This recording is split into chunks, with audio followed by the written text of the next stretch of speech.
Beleza. Boa noite. Boa Boa noite. noite, boa noite. Aqui só vai ter que deixar ele bem É, pode ser. organizado. Aí. Detalhes técnicos, mas ao vivo é assim mesmo, né? Ah, sim. Como Sempre diz o sujeito Faustão, a esse quem tipo sabe faz de ao coisa. vivo, né? Exato, exato.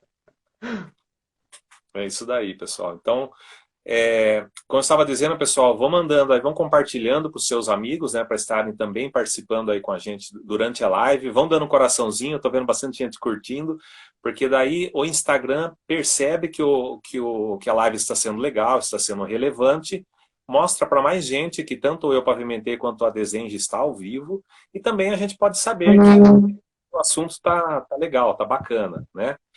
É, a gente tem aí os dois perfis, né? A gente tem bastante conteúdo que a gente divulga, né, para vocês. A gente está tendo, né, bastante alcance, o pessoal tem gostado bastante, tá? E hoje o papo vai ser sobre ensaios triaxiais de cargas repetidas em solos, britas e solos estabilizados granulometricamente. Tá? Então, um assunto muito bacana que a gente preparou aí, que o Léo e a Paula vão estar aí falando aí com a gente e vão mandando perguntas que a gente vai anotando as perguntas aqui para a gente tentar responder o máximo possível de perguntas relacionadas a esse tema, ok?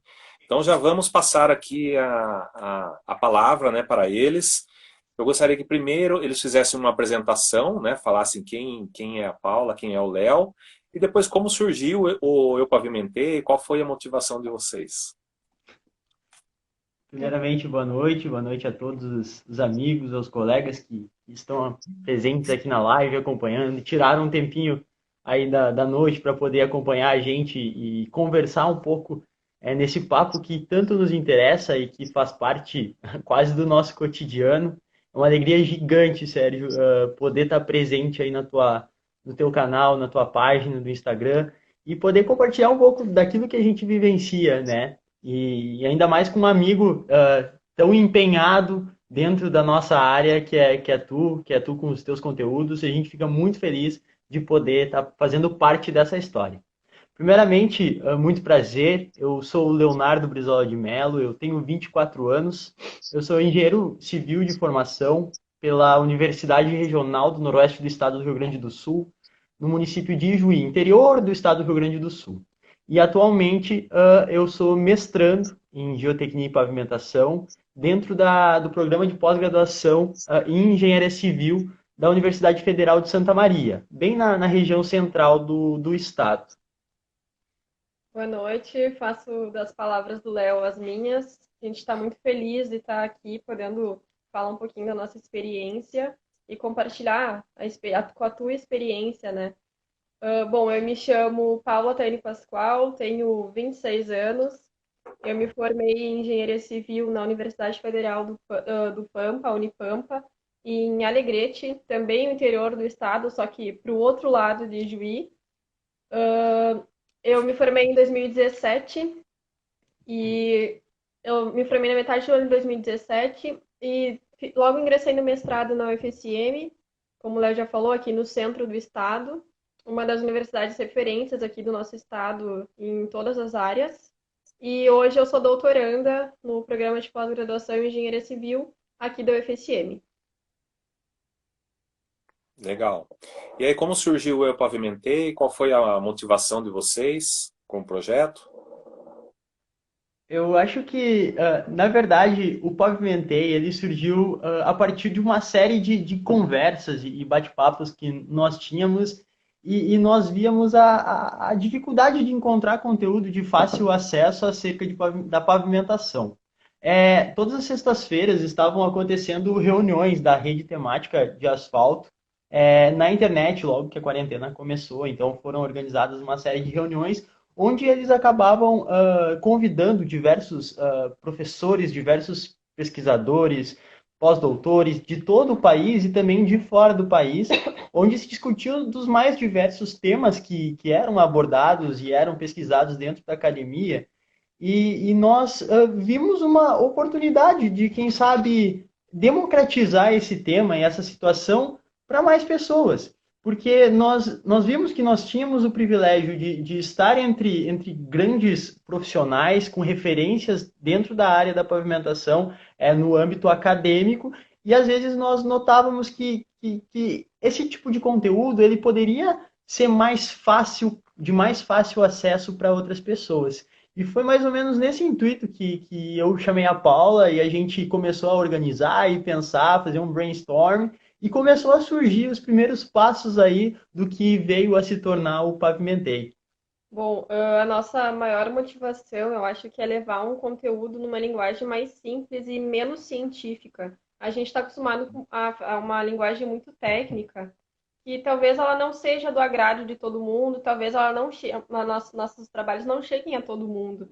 Então, não só o pessoal da área, os engenheiros, pesquisadores, mas sim aos trecheiros, ao pessoal do campo, o pessoal que está na batalha todos os dias.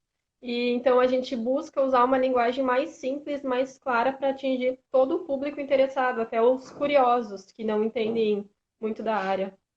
Acho que é basicamente isso. Então a gente está se dedicando bastante a esse projeto e a gente está muito satisfeito com o que a gente está conseguindo alcançar essa troca de conhecimento. A gente conheceu muitos profissionais de todo o Brasil e eu acho que isso já vale todo o nosso projeto. Legal. E sobre a atuação de vocês, fale um pouquinho sobre as pesquisas já desenvolvidas e o que está por vir. Uh, Olha, atualmente eu estou escrevendo a minha dissertação, a minha qualificação para a dissertação de mestrado, e dentro dela, na verdade, os temas que eu estou buscando abordar, eles fazem bastante referência a algo que eu já vinha estudando desde o do meu trabalho de conclusão de curso, que é algo que também aplicava dentro de projetos de iniciação científica, e eu fui desenvolvendo de uma forma que eu pudesse agregar todo esse conteúdo e trazer para dentro da minha dissertação. Atualmente, eu estou trabalhando com misturas, com estudo mecânico de misturas de solo e diferentes tipos de agregado. A intenção aqui, basicamente, é entender o comportamento resiliente, o comportamento contra a deformação permanente de materiais que sejam alternativos àqueles que comumente são utilizados e aplicados dentro da pavimentação, de forma a reduzir custos, de forma também, quem sabe, a melhorar o comportamento de pavimentos, mas principalmente de poder provar que materiais ditos não comuns e, quem sabe, mais baratos, eles possam ser aplicados com um desempenho tão bom quanto aqueles materiais que tradicionalmente vêm sendo utilizados dentro da pavimentação. Dentro também desse tema, eu vim com uma proposta diferente junto com o meu orientador, o professor Dr. Magnus Baroni. Eu acho que é algo extremamente novo. A gente está pesquisando dentro da área de geologia para a geotecnia. A geologia basicamente intenciona estudar os aspectos micromecânicos, tudo aquilo que faz referência à microestrutura de solos, para que a gente possa compreender de que forma esses aspectos microestruturais eles afetam no comportamento das macro e mesoestruturas. Então, basicamente, a gente quer compreender de que forma as partículas de solo elas interagem entre si e de que forma essas interações elas vão resultar num melhor desempenho mecânico em mesoescala, ou seja, numa escala em que a gente consegue enxergar e atualmente a gente compreende esse estudo. Basicamente, a ideia é que a gente possa trabalhar com menor quantidade de material para prever possíveis comportamentos antes de que seja necessário utilizar equipamentos às vezes não tão acessíveis dentro do mercado, dentro do campo, e a gente possa prever e, quem sabe, criar algumas correlações para entender esse comportamento sem a necessidade de tanto gasto, sem a necessidade de tanto tempo de ensaios para poder iniciar uma obra. Bom, da minha parte, eu também fui orientada no meu mestrado pelo professor Dr. Magnus Baroni e eu iniciei as minhas pesquisas. Na verdade, quando eu iniciei o mestrado, eu junto com uma colega, a Amanda, que iniciou o mestrado junto comigo, a gente tinha um desafio, que era implementar os ensaios triaxiais no equipamento triaxial que a universidade tinha adquirido. Então, o meu primeiro objetivo do meu mestrado era implementar essas rotinas de ensaio aqui, junto com a colega Amanda. O meu mestrado inteiro foi em solos empregados em subleito. Eu fiz uma pesquisa para verificar a influência da energia de compactação em laboratório de solo empregado no subleito, onde eu variei de energia normal, intermediária e modificada, e confrontei esses resultados, essas variações, com amostras que eu retirei em campo, num subleito de trecho aqui da região, um solo laterítico argiloso, e confrontei esses resultados para verificar se o que a gente estava pesquisando em laboratório ele era condizente com o que estava acontecendo em campo. Então eu pude trabalhar com uma variedade de horizontes dessa jazida e a variedade de amostras do corpo do aterro e da camada final de terraplanagem. Então eu tive basicamente 11 condições de ensaios de solos para modo de resiliência e eu peguei e busquei desses 11, escolhi um conjunto de 4 condições para avaliar a deformação permanente desse material. Então, basicamente, o meu mestrado foi isso. Eu finalizei ele em fevereiro agora, e em março eu já ingressei no doutorado, no mesmo programa aqui em Santa Maria, com o mesmo orientador, só que agora eu conto com a orientação do professor Luciano Specht. Então, além do Magnus, eu conto com um professor que já é experiente na área e é um professor muito conhecido aqui no nosso estado, até a nível de Brasil. Muito experiente, principalmente na parte de misturas asfálticas. Mas ele iniciou na geotecnia também, assim como o professor Magnus é geotécnico, então as minhas pesquisas do doutorado seguem sendo em solos. Só que agora, no meu doutorado, eu vou buscar analisar o quanto a umidade ela influencia no desempenho de material de subleito. Aqui em Santa Maria, mais ou menos a 300 quilômetros daqui de Santa Maria, tem a cidade de Pelotas. E a distância de Pelotas a Porto Alegre, a nossa capital, é mais ou menos uns 200 quilômetros. E todo esse trecho ele está sendo duplicado, que é a BR-116, que é uma rodovia muito importante em todo o Brasil, né? Aqui no Sul não deixa de ser. E toda ela está sendo duplicada desde 2010, 11, por aí. Tem todo o processo, licitação, projetos e tudo mais. Então, basicamente, eu vou avaliar um solo de cada um dos 9 lotes da duplicação dessa rodovia. Então, eu vou analisar 9 subleitos e vou tentar verificar, ainda vai ser um desafio, o que acontece com a umidade ao longo dos anos. Eu tenho mais 3 anos e meio de período normal do doutorado. Por todo esse tempo, eu vou ficar monitorando. A gente ainda não está com a pesquisa bem delimitada, mas eu vou avaliar novamente o comportamento resiliente, a deformação permanente e verificar o quanto a umidade ela vai influenciar nesses parâmetros, que é algo que, para nós, aqui uma região, principalmente na região de Pelotas, é uma região muito arrozeira, tem muitas plantações, irrigações e tudo mais, e isso tende a influenciar muito no comportamento do subleito. Então, é basicamente essa minha pesquisa de doutorado. Eu ainda tenho muito chão pela frente, a gente ainda não delimitou, mas eu já iniciei coletas, estou fazendo monitoramento junto com o GEPASE, que é o nosso grupo de pesquisas, que a gente monitora de 6 em 6 meses uns trechos monitorados lá. Então, a gente já fez 2 monitoramentos e vamos seguir até 2023, verificando o que acontece com o solo aqui no estado. Acho que é Legal, basicamente isso que a gente faz aqui. legal. É uma pesquisa bem ampla, né? Bem abrangente, né? Bem legal. Vocês citaram aí alguns nomes, né? Algumas nomenclaturas, nem sempre todo mundo tá tão ambientado, né? Eu queria que vocês falassem um pouquinho sobre a importância do subleito, das camadas de base e subbase no dimensionamento e também a importância dos ensaios aí, né? De modo de resiliência, os ensaios que avaliam os danos, né? Os danos ao pavimento. Perfeito, perfeito. Quando a gente vai executar uma rodovia, a gente tem que ter claro e considerar o fato de que o pavimento ele é composto por uma série de camadas.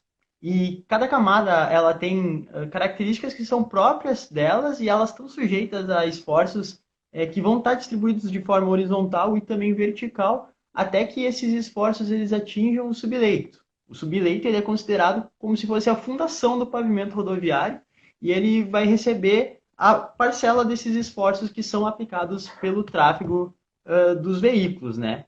Quando a gente trabalha com pavimento flexível, a gente vai entender que um pavimento flexível ele vai ser composto por diversas camadas, sendo elas camada de revestimento, e essa pode ser mais de uma, não necessariamente uma única camada. Também tem a camada de base, quando necessário, uma camada de subbase, e aí pode ser que haja um reforço de subleito ou não, e por fim, o subleito, levando sempre em consideração que os materiais que vão ter maior capacidade de suporte, eles vão estar sempre posicionados, tendem a estar posicionados nas camadas superiores, né? Bom, acho que assim, basicamente, quando a gente projeta uma rodovia, a gente busca que ela seja durável e que o pavimento ele tenha um bom desempenho, né? Essa boa performance do pavimento ela está condicionada ao surgimento e ao acúmulo dos defeitos. Então, ao longo do tempo, devido à exposição das intempéries, devido ao tráfego, eles vão estar tipo, causando problemas, né? Deteriorando o pavimento. Então, a durabilidade ela está relacionada também a essa capacidade de suporte, de acumular esses defeitos, que vão desde a construção até a utilização. E ela está associada também à perda de serventia e à capacidade de suporte dos materiais.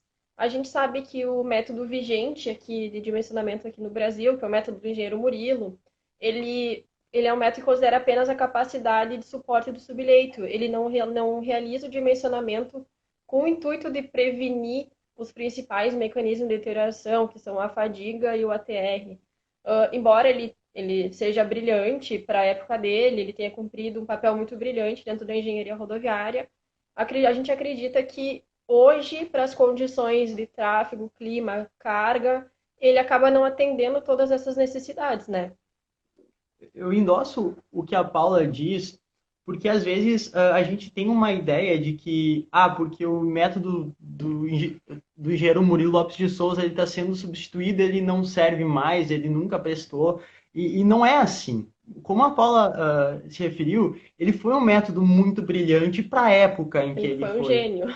Exatamente, ele foi um gênio para a época em que era muito difícil acesso à informação. Quando acontecia algo inovador, em outro lugar, como o método do CBR, que foi traduzido e aplicado pelo engenheiro Murilo Lopes de Souza aqui no Brasil, demoram-se anos para que cheguem essas informações até o Brasil. E aplicar isso, colocar isso como uma norma, realmente ele foi um engenheiro muito brilhante naquilo que ele se propôs. Se a gente for pensar o que era um tráfego elevado lá na época que ele foi dimensionado, ou o que é um carregamento, é muito diferente do que a gente tem hoje, né? Do que a gente precisa hoje, né? É claro que hoje entende-se que um dimensionamento adequado de um pavimento ele precisa necessariamente assegurar que a repetição da passagem dos eixos dos veículos não leve à ocorrência de um trincamento excessivo de uma rodovia, da camada superficial da rodovia, por conta da fadiga, né, a deformação resiliente. Da mesma forma, esse pavimento ele tem que garantir, através das espessuras das camadas, das suas estruturas, que as suas características formadoras dessas camadas, elas também sejam capazes de minimizar as deformações permanentes que venham a ocorrer no nosso pavimento. As deformações permanentes que são aquelas que a gente conhece por ATR, né, os afundamentos de trilha de roda. Basicamente, com o intuito de se atentar a esse efeito de fadiga nas camadas de maior rigidez e também para conter o ATR e a ruptura plástica, é que foi proposto o novo método de dimensionamento, um método de dimensionamento nacional, conhecido como Medina. Inclusive, nós já fizemos uma live com o engenheiro doutor Lucas Dotto Bueno. Foi uma live muito incrível, onde a gente abordou milimetricamente cada quesito dentro do novo método de dimensionamento nacional. E foi uma live incrível. Está disponível aí no perfil de vocês para assistir, certo? Isso. Ela tá Perfeito. salva, tá Tá salva disponível. lá. Quem quiser matar a curiosidade, conhecer um pouquinho mais do Medina, tá no nosso No perfil. nosso IGTV. E Eu lá estava eles. lá, eu estava assistindo. Isso aí. Aham. Verdade, verdade. Inclusive foi a nossa primeira live, pensa no nervosismo, mas foi muito bacana. A gente teve uma interação muito legal do pessoal. E foi legal que o Lucas ele explicou assim, ó, cada detalhe e expôs muito bem, de uma forma também fantástica, do jeito, do talento que ele tem para se Ele, comunicar com as ele é pessoas. um profissional exemplar no meio acadêmico para nós. É um exemplo a ser seguido nas pesquisas que ele realizou e no que ele faz até hoje. Então, para nós foi muito gratificante fazer a nossa primeira live com ele abordando um tema que a gente vive esse tema, né? A gente tá sempre em função disso. Pode Exato. seguir. Não, tudo bem. Mas basicamente, só para voltar, o Medina ele leva em consideração uma abordagem que é conhecida como mecanística empírica. Inclusive, a gente também já fez alguns posts que falam sobre metodologias empíricas, metodologias mecanísticas empíricas e metodologias puramente mecanísticas. Essa metodologia ela é tida para a gente fazer o dimensionamento dos pavimentos flexíveis, principalmente atentando às características tropicais que a gente tem no nosso país. O Medina ele surgiu basicamente num esforço conjunto do Instituto de Pesquisas Rodoviárias, o IPR, do DENIT, junto com o pessoal da COP, da UFRJ, da Petrobras e diversas outras universidades aqui do Brasil, que formam o conjunto conhecido como Rede de Tecnologia em Asfalto. Bom, dando sequência ao que o Léo está falando, o nosso grupo de pesquisas, que é o GPASV, ele está inserido dentro da rede desde o ano de 2012. E aqui no nosso grupo a gente realiza pesquisas em diversas frentes, como, por exemplo, misturas asfálticas, ligantes, a gente faz pesquisas na parte de dimensionamento e avaliação de pavimentos, e solos e britas, que é a nossa linha de pesquisa, a nossa frente, que a gente tem como orientação, né, o professor Magnus, e tem outro professor também, que é o professor Rinaldo, que são os professores que levam essa linha de pesquisa à frente dentro do nosso grupo. Voltando a falar um pouquinho do Medina, como o Léo comentou, ele considera a metodologia mecanística empírica para o dimensionamento, que nada mais é que buscar associar, relacionar os materiais que tu está utilizando para compor as suas camadas com os fatores ambientais, com fatores de tráfego, com fatores da técnica construtiva utilizada, entre outros. Mas, no que se refere a solos e materiais granulares, que é o que a gente quer comentar um pouquinho mais para vocês, seja para aplicação de subleito, reforço subleito, subbase ou base, para te utilizar o Medina, tu precisa realizar diversos ensaios laboratoriais. Como, por exemplo, precisa ser realizada a caracterização física do material, que é limites, de qualquer forma, para te classificar o material, fazer granulometria, mas principalmente classificar ele quanto MCT e realizar uma curva de compactação. Por que realizar uma curva de compactação? Porque com ela tu vai conseguir encontrar os parâmetros de umidade ótima e densidade máxima, e aí tu vai conseguir moldar amostras, compactar amostras desses materiais para realizar os ensaios em modo de resiliência e deformação permanente. Então, com o resultado desses ensaios, tu consegue basicamente prever o comportamento da camada que ele vai estar aplicado dentro do pavimento e também tu consegue avaliar a estrutura como um todo para verificar, ó, os 10 anos de projeto, eu vou conseguir atingir 8 anos com esses materiais, você melhorar os materiais, eu consigo chegar aos 10 anos de projeto. Então, é basicamente isso. Legal. Aí, então, a gente já está entrando mais na parte do ensaio propriamente dito, né? Do ensaio triaxial. Fala um pouquinho sobre o ensaio, né? Para quem nunca acompanhou, né? Eu partilhei com vocês, a gente fez uma reunião essa semana, né? Para conversar sobre o assunto. Eu falei que aqui na ponta, aqui de quem está na obra, nem sempre o pessoal da obra tem muita facilidade com esse ensaio, muito acesso a esse ensaio. Infelizmente, pela minha visão hoje que eu tenho das obras que eu passei, não está tão difundido esse tipo de ensaios, né, que a gente chama de ensaios especiais, nas obras, né? E acredito que agora, com o advento do Medina, isso passe a ser um pouco mais disseminado, né? Então, eu gostaria que vocês falassem um pouquinho mais sobre o ensaio, né? Para que ele serve, que dados ele gera, como se utiliza esses dados, como se operacionaliza. Vai começar? Pode ser, não, tá. Não, basicamente o ensaio triaxial ele é feito no equipamento triaxial de cargas repetidas, né? Ele é um equipamento que serve basicamente, eu vou dar um resumo aqui, ele serve para reproduzir toda a carga que é obtida em campo, toda a carga dada pelos veículos, os esforços dada pela passagem dos eixos dos veículos em corpos de prova dentro de um laboratório. Né? Então ele vai reproduzir essas condições de carregamento nas estruturas dos pavimentos dentro de corpos de prova laboratorialmente.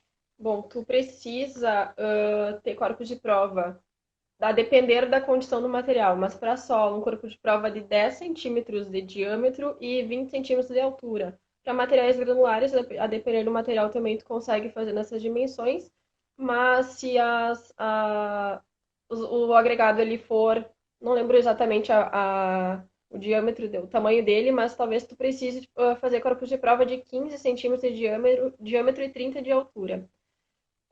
Para o ensaio de modo resiliência de deformação permanente, o princípio de funcionamento do equipamento ele é o mesmo. É basicamente assim, uma força de compressão, ela atua sempre nesse sentido e ela aplica uma tensão principal. Ela varia de 0 até o valor que tu estabelece previamente. Tu utiliza uma frequência de aplicação desse carregamento também pré-definida. Essa frequência ela pode ser de 1 Hz, 2, pode ser até de 5 Hz, mas para ensaio de modo resiliência é 1 Hz. Para deformação permanente é de 1 a 5. A gente utiliza 2, mas pode ser feito em 1 Hz também.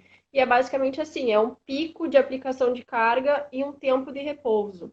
Então, se tu está usando a frequência de 1 Hz, é 1 segundo, né? Aí ele vai 0,1 segundos aplicar o pulso de carga e vai repousar por 0,9. Isso para o ensaio de modo resiliência. Ainda tem essa força de compressão aplicada aqui, que é a tensão principal. E tem uma câmara de triaxial, de um vidro, né? Ou acrílico, que ela é bipartida. Pelo menos aqui a gente utiliza a bipartida, né? Que facilita muito a nossa vida. E tem uma tensão de compressão que ela vai estar atuando. Aqui está o teu corpo de prova, aqui está a tua câmara. Ela tem uma tensão de compressão que ela aplica em todos os sentidos do teu corpo de prova. E todas essas pressões elas são geradas por um sistema de ar comprimido. Quando aplicadas essas tensões, ocorrem as deformações tanto as elásticas quanto as plásticas. Geralmente as deformações elásticas elas são medidas por um LVDT, e no nosso caso as deformações plásticas, que são as deformações permanentes, elas são medidas por um RDT.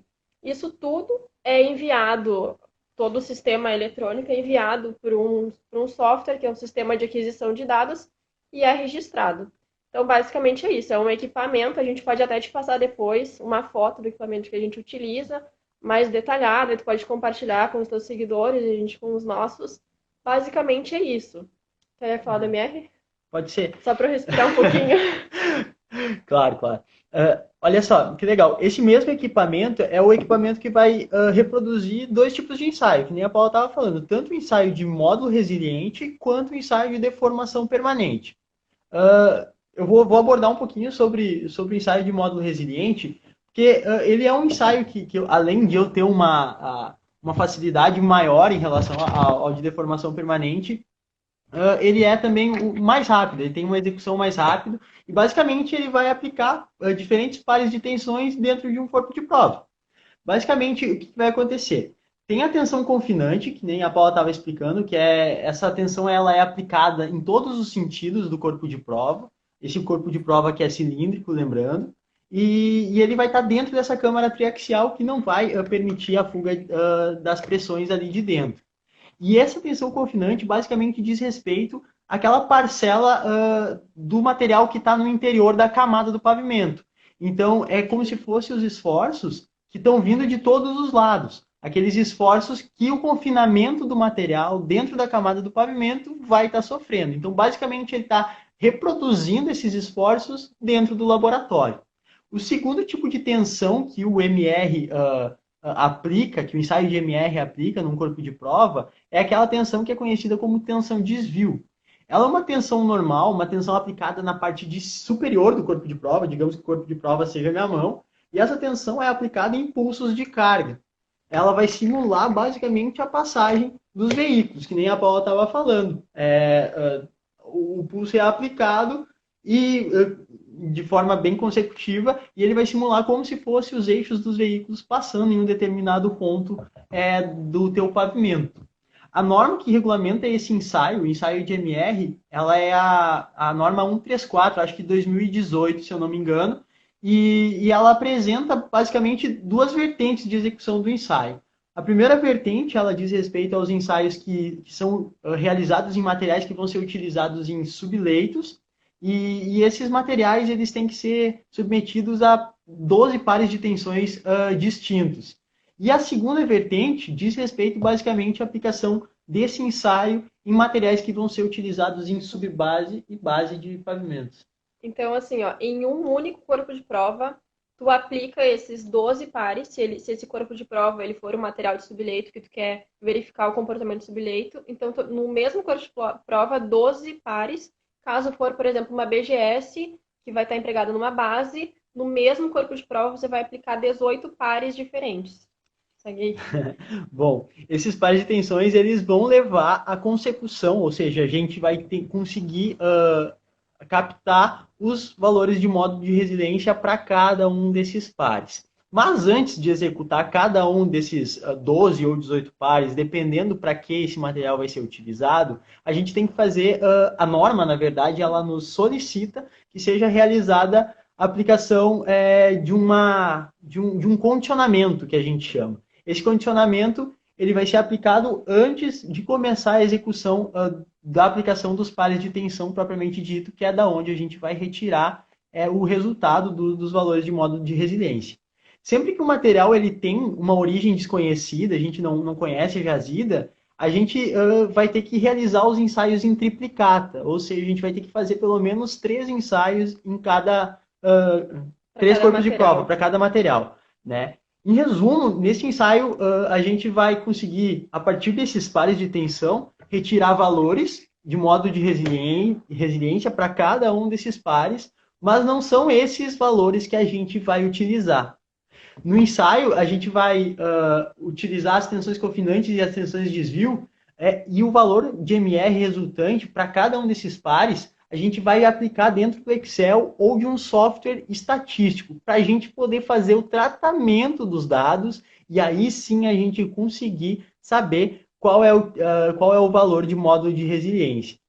Existem diversos modelos matemáticos. Modelos matemáticos. Equações prontas, assim. Perfeito, que já estão consolidados dentro da literatura, e a partir desses modelos a gente vai retirar parâmetros de K1, K2 e K3, que aí vão ser inseridos dentro do Medina. Esses modelos, tem pelo menos uns 6 que a gente utiliza muito, mas cada um é específico e tem uma melhor adequação para cada tipo de material. Assim, por exemplo, a gente realizou 3 ensaios, né? Tem 2 maneiras de tu analisar. Tu pode analisar o resultado individual de cada corpo de prova. Só que as análises que a gente faz, a gente vai sempre pensando a favor da segurança, né? E tentando minimizar erros. Então, a gente analisa, por exemplo, para um solo de subleito, os 12 resultados desse corpo de prova, 12 desse e 12 desse. A gente analisa os 3 em conjunto, e aí a gente consegue ter 36 dados, tipo, é um número maior de variáveis, então a gente consegue ter uma minimização de erros. Então, a gente está sempre trabalhando a favor da segurança, tipo, basicamente isso, para módulo, né? Para módulo de residência seria isso. Para deformação permanente. Tudo que o MR tem de fácil em relação ao tempo do ensaio, o ensaio de deformação permanente ele tem de difícil. Quanto o ensaio de modo de resiliência, por exemplo, para um solo de subleito é uns 50 minutos, mais o tempo que tu demora para preparar, para compactar, levar para o equipamento. Basicamente, tu fica em torno de 2 horas para cada corpo de prova. O ensaio de deformação permanente, se tu realizar ele na frequência de 2 Hz, que é o que a gente realiza, ele demora 22 horas. E enquanto o ensaio de modo de resiliência, em um único corpo de prova tu aplica todas as tensões, o ensaio de deformação permanente ele é diferente. Tu quer verificar quais são as deformações que ao longo do tempo elas ficaram ali e elas não vão ser recuperáveis. Então, o ensaio ele é demorado, são aplicados 150 mil ciclos de um único par de tensões. Então, num corpo de prova, vai aplicar um par de tensões 150 mil vezes, mais um pouquinho, um númerozinho baixinho de 50 ciclos para condicionar a amostra, para evitar erros de contato entre o topo da amostra e o restante do equipamento. A norma que regulamenta esse ensaio é a 179 de 2018 e ela prevê a realização de 9 ensaios, 9 pares diferentes. Só que ao longo do tempo já foram realizadas várias pesquisas e a gente tem realizado esse ensaio também, a norma permite que realize em 6 pares. Então, cada corpo de prova eu vou aplicar um único par de tensões, por 6 vezes eu vou repetir isso. Os pares, eles são diferentes, a gente realiza do par mais baixo até o par mais alto, então os pares vão crescendo, e ao final eu vou ter 150 mil leituras de deformação para cada um dos corpos de prova. Então eu tenho um banco de dados muito grande para uma condição de material. Então, demora, assim, vamos dizer que uma semana para eu caracterizar o material, 6 dias para fazer ensaio de deformação permanente e mais um dia fazendo ensaios de modo de resiliência desse material. Deixa eu pensar. A norma, ela regulamenta a utilização do modelo de Guimarães. Guimarães 2009. Guimarães, ele é um professor, pesquisador, engenheiro do ITA, Instituto Militar de do Engenharia. ITA, que ele desenvolveu a tese Não, do dele, IME. do IME, Instituto Militar de desculpa, Engenharia. do IME, lá no Rio. E ele realizou a sua tese, justamente esse modelo é o resultado da sua tese, ele caracterizou diversos materiais no Brasil inteiro até chegar nesse modelo. Esse modelo é o que melhor correlaciona os nossos materiais tropicais, tanto os solos quanto os agregados. Então, ao final do ensaio de deformação permanente, a gente precisa utilizar também um software estatístico. A gente usa o software estatística, que a gente consegue analisar todos esses dados, ele é bem amplo. A gente então insere os valores, o número de ciclo, as tensões e a deformação. Aí, a partir daí, a gente consegue retirar esses parâmetros do modelo, e são esses parâmetros do modelo que a gente leva para o Medina. São os parâmetros PSI1, PSI2, 3 e PSI4.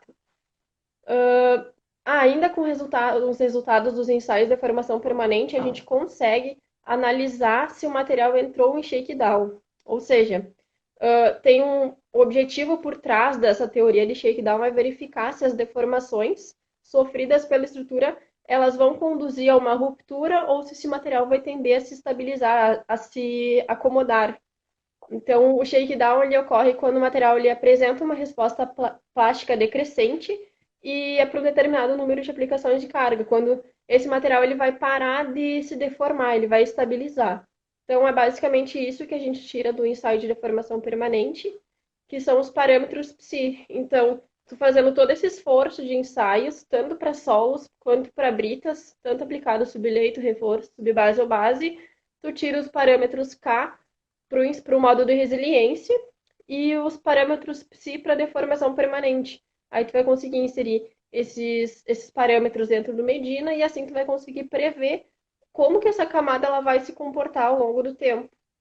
Acho que dá para complementar, acho que de uma forma bem simplesinha, assim, que para entender. Basicamente, a gente vai aplicando esforços num corpo de prova, esse corpo de prova ele vai tender a deformar com a aplicação de esforços cíclicos, né? E cada deformação ele vai ter um retorno, uma parcela que vai retornar. Essa parcela ela é a parcela resiliente, mas ao mesmo tempo vai ter sempre uma deformaçãozinha que ela vai ser permanente, ela é um resquício de deformação, e essa deformação é permanente. Mas chega no final, com a quantidade de ciclos, que esse material ele tende a se acomodar. E essa acomodação ela é conhecida como o fenômeno do shakedown, que foi estudado pelo Guimarães pela primeira vez aqui, trazido aqui no Brasil.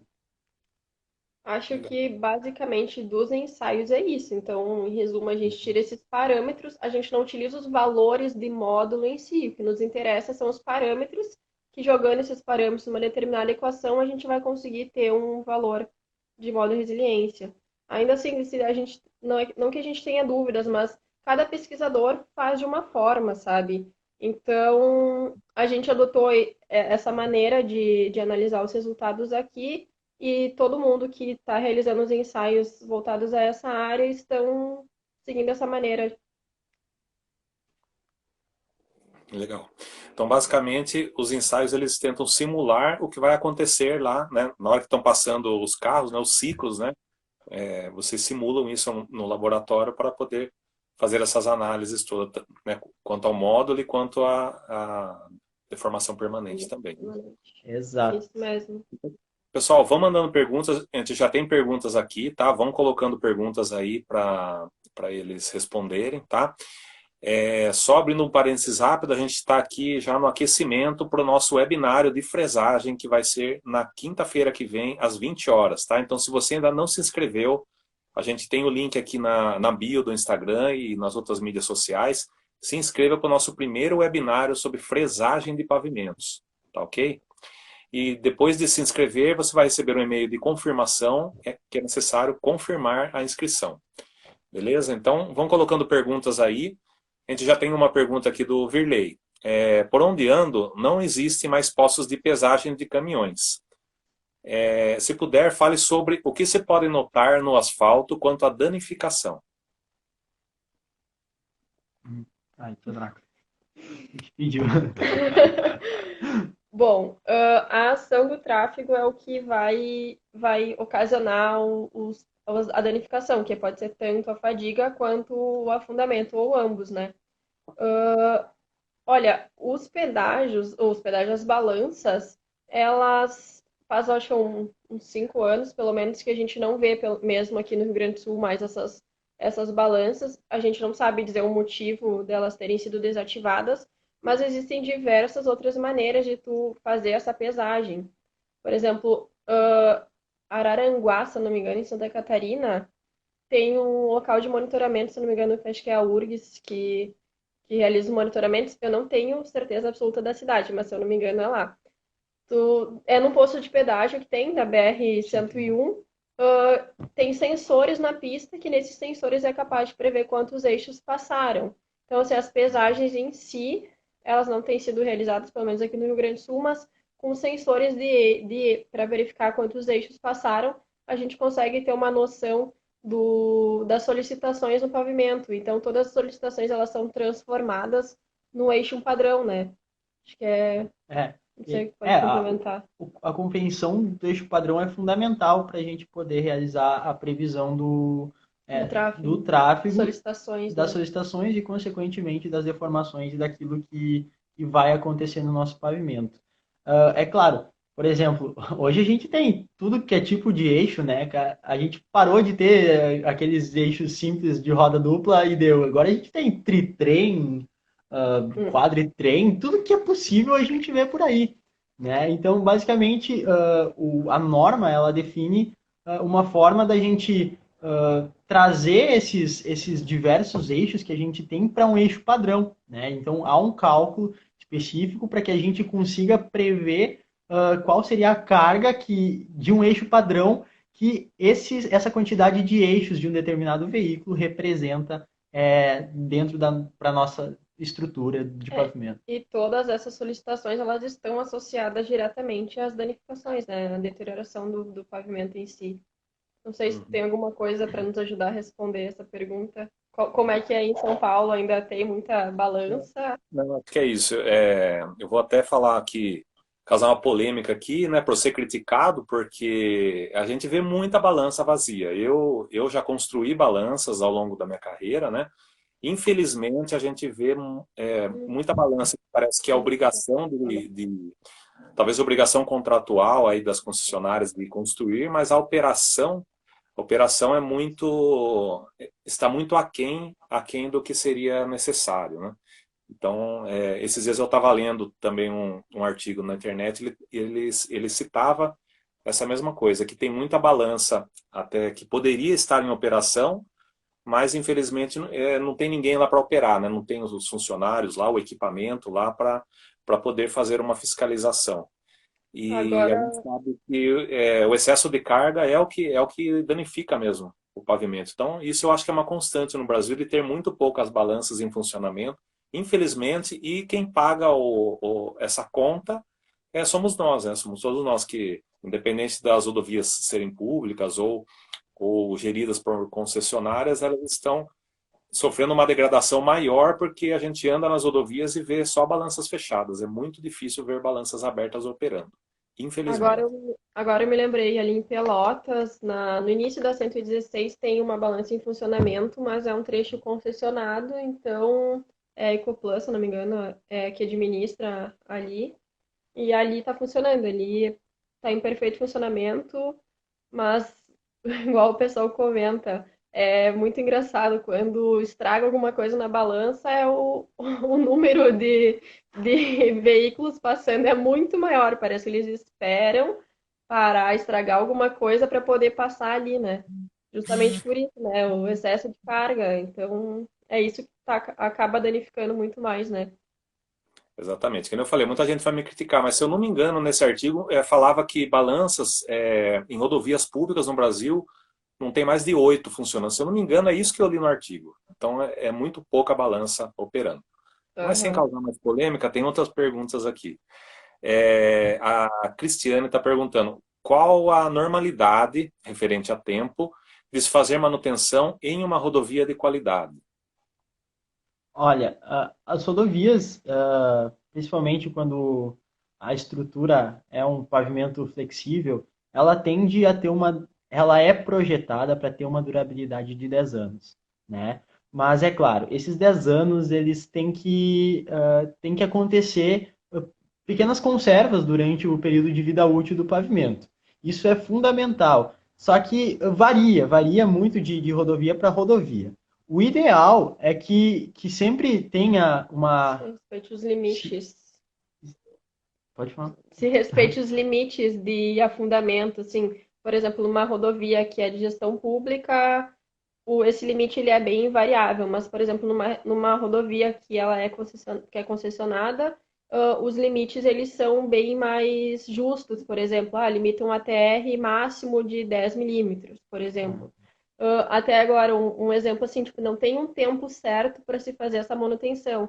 Por exemplo, lá em Pelotas, esse trecho que eu fui agora em agosto fazer o monitoramento, é um trecho relativamente novo, é uma empresa concessionada, da rodovia concessionada, e não, acho que, assim, eu não sei exatamente quando foi aberto ao tráfego, mas não tem mais de um ano de abertura ao tráfego. E já foi necessário fazer uma aplicação do micro revestimento porque o ATR ele estava já acima dos limites.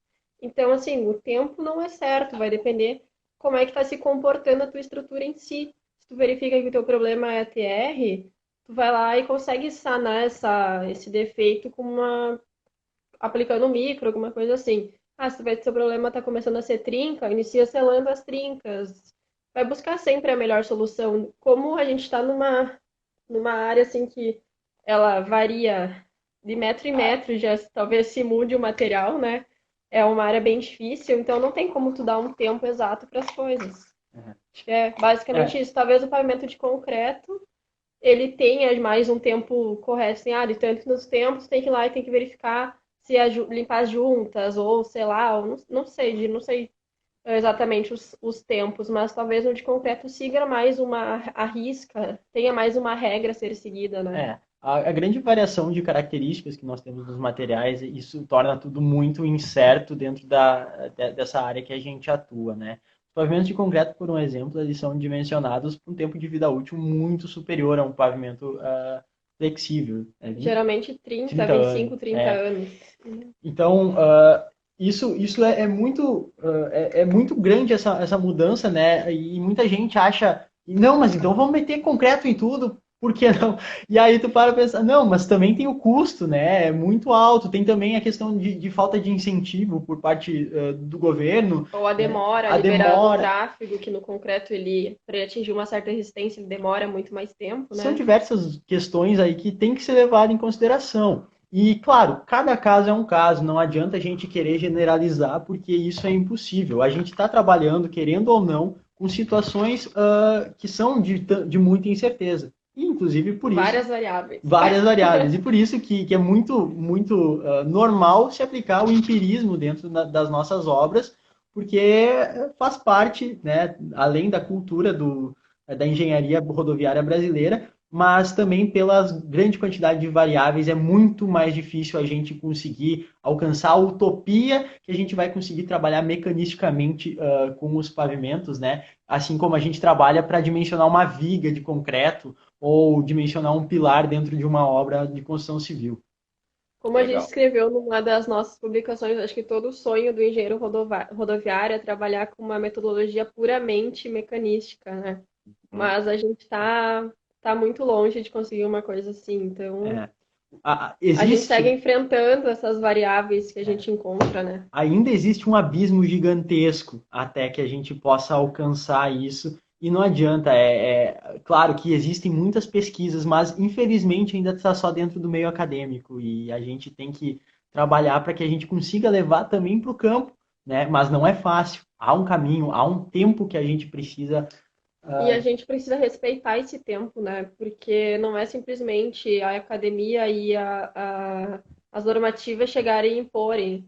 Ah, a partir de agora vai ser assim, todo mundo se adequa. Não, não é assim. A gente precisa ter um tempo para a academia conseguir passar para o meio prático, para o meio prático aceitar, entender, saber colocar em prática, né? Então, não adianta, a gente tem que ir devagar e ir adotando as melhores técnicas, adotando todas essas inovações. E é uma união, isso inevitavelmente. Beleza. Pessoal, antes deles entrarem já para as considerações finais, né? Só lembrando aqui, semana que vem a gente tem um webinar do Fresar. Se você ainda não se inscreveu, se inscreva. E a gente está aqui na Desenge com as nossas publicações no Instagram, no Facebook, no YouTube, também com os podcasts nas principais plataformas. Vamos fazer aqui uma pose para o print, né? Para a gente tirar um print para a gente Vamos, postar. vamos. E aí, após isso, vocês vão para as considerações finais, que a gente já está aí com o tempo já apertado. Você tira o print? Tá bom. Vou tirar o print aqui. A chimarrão aí.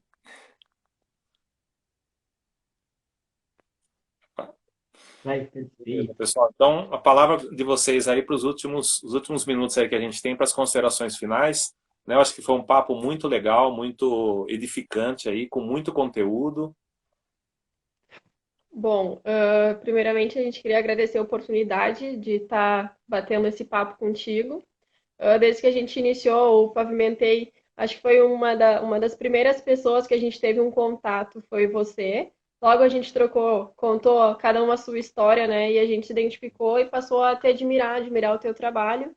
Agora, depois que a gente conversou contigo pela primeira vez via vídeo, né, nessa semana, nossa admiração ficou maior ainda por saber que por trás do Desenge é uma família mesmo, né? E a gente achou muito incrível isso, até comentei com meus pais, comentei com meu marido e falei, olha, é filha, é esposa, é cunhado, eu achei isso muito legal. Então, eu acho que sem dúvida vocês vão longe, a página de vocês é muito incrível, a gente está muito feliz em ter essa troca e conte sempre, sempre conosco. Qualquer coisa que precisar, a gente está à disposição. Eu novamente endosso tudo que a Paula falou, eu acho que ela resumiu tudo.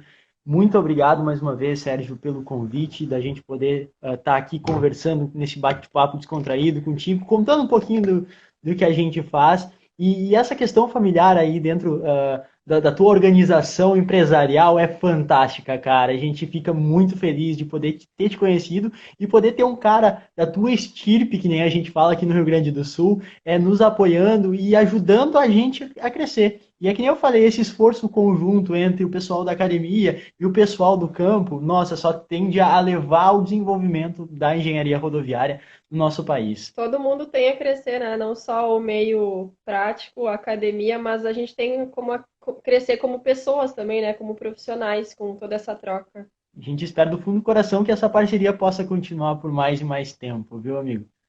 É isso aí, muito obrigado. Parabéns a vocês pelo trabalho, né, também. Eu acho que o perfil de vocês está muito jóia, as postagens, né, estão muito, muito bacanas aí. E eu nem falei para vocês, mas quando a gente criou o perfil da Desenge, né, a gente criou ele do zero. Eu tinha um perfil do Instagram que eu quase nem usava, daí, né, falei, vamos criar já direto um com o nome da Desenge. O primeiro perfil que eu segui foi o de Nietzsche. E o segundo perfil que eu segui foi um tal de Léo Brizola. Eu nem tinha. Ah! Tu tá brincando, que alegria, hein?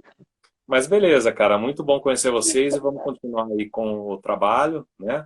Bola para frente. Muito obrigado para todo mundo que esteve aí conosco aí nessa noite. A gente vai deixar publicado, né, essa live para quem quiser rever ou para quem pegou aí pela metade. Muita gente, né, chegou atrasada. A gente sabe que a correria hoje é grande, tá? Então, boa noite, obrigado, Paula, obrigado, Léo, obrigado a todos vocês que estiveram aí. E a gente segue aí com as publicações, aí com os conteúdos da Desenge e do Eu Pavimentei. Até mais, Valeu. pessoal. Mas, Obrigada, Sérgio, um tchau, abraço. tchau. Boa noite. Estamos à disposição.